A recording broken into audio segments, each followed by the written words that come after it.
So, kicking off this evening, I want to address a rumor that I saw on social media this past weekend. And it was actually Kevin Smith who had mentioned this, or if you would, just repeated it, that he had heard that Charlie Cox could be reprising his role as Matthew Murdock from the Netflix Daredevil series in the upcoming third Spider-Man film, which is due out in a few years. First of all, I think this could be a stretch for a couple of reasons, namely that the MCU and the Netflix universe have never actually been confirmed to have been one and the same, even though there were a couple of very quick references in the series themselves. So, Greeny, why don't you start us off? First of all, do you think the rumor could be true? No, And it's not do you true at all. think Daredevil, there's a possibility that we could see Daredevil in the next Spider-Man film? No, not going to happen. Why?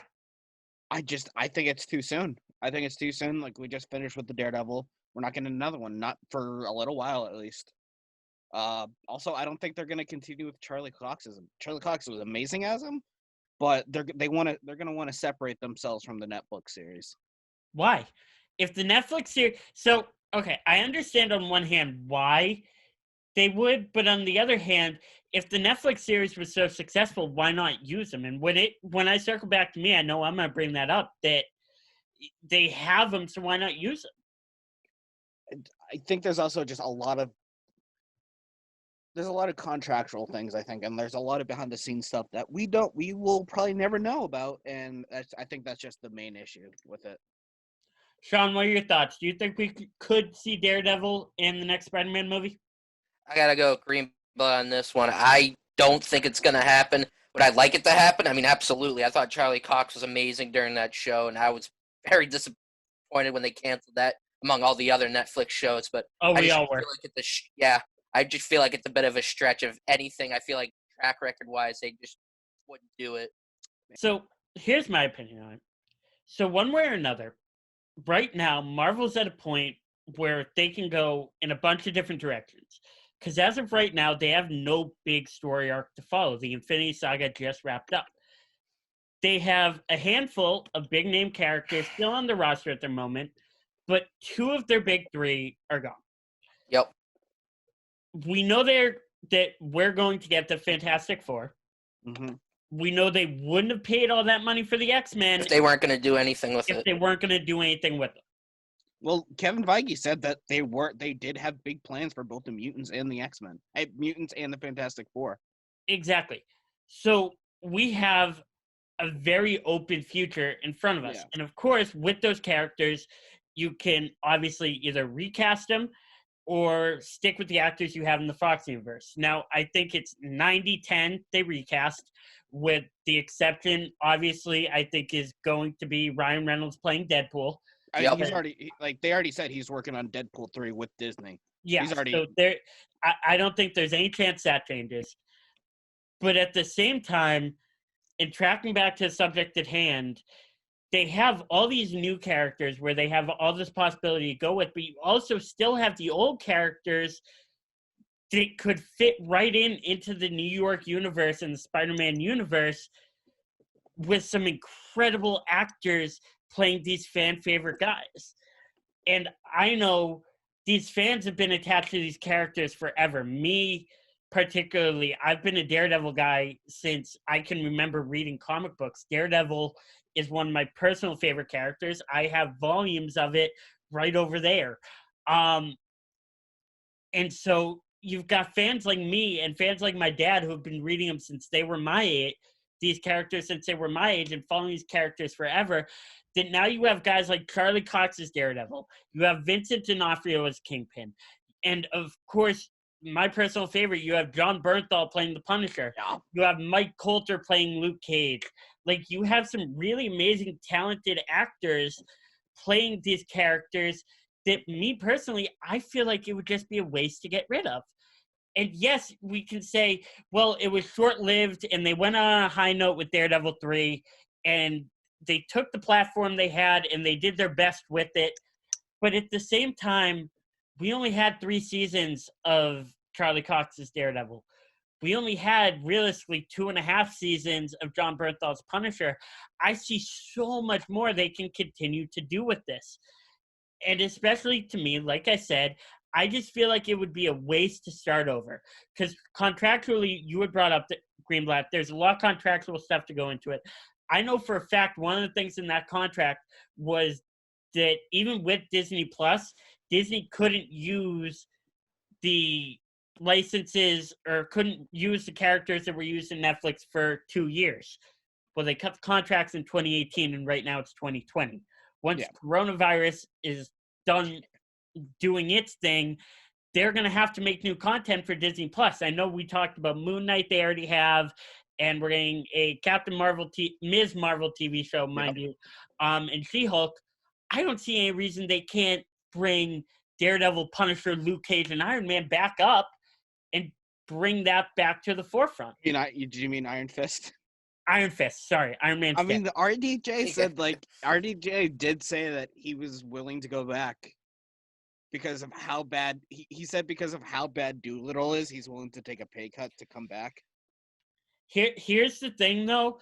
The reason I don't think that I could see him coming back in a flashback or a prequel type movie. Like the Black Widow movie, I know I was looking through the Black Widow cast the other day, actually yesterday, because I was curious who they had playing Taskmaster, and I think that's a totally different discussion for a totally separate show. Taskmaster in its entirety and what I expect from him in the Black Widow movie. But I wouldn't be surprised to see Robert Downey Jr. pop up again in a prequel type movie, but he is in Black He's Widow. supposed to be in Black Widow. That's what I heard. He's supposed to be in Black Widow. That's what I'm saying. He's all but confirmed for it. Yeah, but for a movie coming out forward, being post Endgame, no, he's dead. We're done. No, obviously not. They can't rewrite that. I don't see how they could. Exactly. I'm not sure I'd want them to be honest. It'd be just bad. It just wouldn't be a good thing. Exactly. Look ridiculous. You went out on such a high note with Avengers Endgame. Why would you walk back on that? So, I mean, Black Widow. I mean, she died a sacrificial death, yet here we are having a Black Widow movie. Well, it's supposed to be before Avengers. I know that. I thought you were saying like the character is dead and he's done with the let's just move on from that character. That's I'm saying the chronologically character is dead, so there's no more future stories to tell chronologically, like Sean said. I mean, they could do like what they did in Civil War II, the comic. Like they have him as an AI. Yeah, that's too much though. I wouldn't go there. But so it's actually really funny that Avengers Endgame came up because that's where I wanted to kind of continue going with this conversation. And I thought we were going back to Disney Plus because there were a few other shows that they announced as well. No, I want to talk about how if, and this is a big if, they do decide to bring in the Netflix universe into the MCU, how realistically I think they could do it. Now, as we talked about 2 minutes ago, and as I just mentioned, they're bringing in the Fantastic Four. Yeah. They're bringing in the X-Men. Yep. I think it's going to be very hard to explain storytelling-wise how the Fantastic Four are just showing up now. I was just thinking that too. Like, where the heck were these people? X-Men are just showing up now. Like, how are you going to explain that there's been this school in New York that's held superpowered individuals this whole time for 18 straight films while the world's ending and the X-Men have been there, but they haven't been there to stop it with the Avengers? I mean, how are you going to explain that? There's a good X-Men. I don't know about the X-Men, but I can think of a good way to bring in the Fantastic Four. Yeah. My idea, and call this a stretch, if you will. I think that we are not anywhere close to being done with the ramifications of the snap in Avengers Infinity War and the snap in Avengers Endgame. Yeah. Because it happened twice, mind you. Realistically, 3 times if you want to count Thanos it happened at least beginning of Endgame, but to each his own. I wouldn't count that. I'm realistically Two talking. that we saw on screen. Yeah, Thanos knocking out half of humanity once, and then 4 times, because the Hulk brought humanity Oh, back. that's There you right. go. So Okay, 3 times we saw it on screen. yeah, my theory is the Infinity Stones were snapped 4 times. At least. Somehow. Now, they mentioned it in Spider-Man Far From Home that, there's the multiverse out there, and the snap opened up opened up portals to other worlds, and there's so much more that we know about. And I think that's true, and I think that's the road we're going down, even though in Spider-Man Far From Home, it was all bullshit. Yeah. It was all made up by Mysterio. It was all fake. It was all a ruse by Mysterio to essentially trick Peter Parker into Can we just say how great Jake Gyllenhaal was in Mysterio? Oh, how it was amazing awesome. he was. Amazing. It was awesome. But the point I'm trying to make is that what I can very easily see happening is that for the next bunch of years and in the next bunch of MCU movies, we're still going to continue seeing effects from the Force snaps. And by that, I mean, and to switch it over, to give the example that I'm thinking, to switch it over to DC Comics is Flashpoint. Mm-hmm. Just comic book wise, not even talking about the CW. Yeah, obviously. The CW Flash show where he went back in time and did Flashpoint and came back. They can kind of do their own spin with it. Iris hated Joe, and Diggle had a daughter, or Diggle had a son now that was supposed to be a daughter. That was a bunch of years ago. But, yeah. I mean, in the comic book sense, Barry went back in time, changed everything, came back to a completely new universe. And mind you, it was based off of the universe of DC Comics, the Silver Age, but at the same time, it had all kinds of new changes to it. Barry comes back from Flashpoint, and we're in the new 52. Yeah. So I'm not saying we're going to see an Offspring universe in the MCU where we're not in MCU universe prime again. But what I'm saying is I think we're going to continue to see effects of the snap that are going to mess with the universe that we currently have in the MCU. And that's how we're going to get the Fantastic Four built in, and that's how we're going to get the X-Men in. And frankly, I could see in the future them taking Mike Coulter's Luke Cage, Charlie Cox's Daredevil, Kirsten Ritter. Yep, that's correct. Kirsten Ritter's Jessica Jones, Tom Berthel's Punisher, and Finn Jones. Am I right? Yes. Finn Jones, Iron Fist. Thank you, Greenblatt, because I know you watch Game of Thrones. I do. I regretfully now. Okay, thank you. I could very easily see them being roped into as being from one New York and going to another New York. I just want to get your thoughts on that. See if you guys think it's a possibility. If I'm crazy, anything is a possibility in this. Anything is a possibility. Yeah, I would love it, to be honest. That would be great. Like it, and the thing is, I was thinking about it the other night as I'm kind of coming up with the ideas for this show, and I'm thinking, wow, they could really, really use that as a flashpoint. Yeah. And part of me kind of hates how Flashpoint's being used as a reference for resetting the universe, and that's kind of what the word is now, to reset the universe. But they could really, really use it as a Flashpoint type event where they say, okay, we had something happen of galactic proportions that changed everything. Let's get as weird as we can and use this to bring the Eternals in and bring in the rest of Marvel's, bring in every other. Well, I mean, they don't really need anything to bring the Eternals in because the Eternals are always there.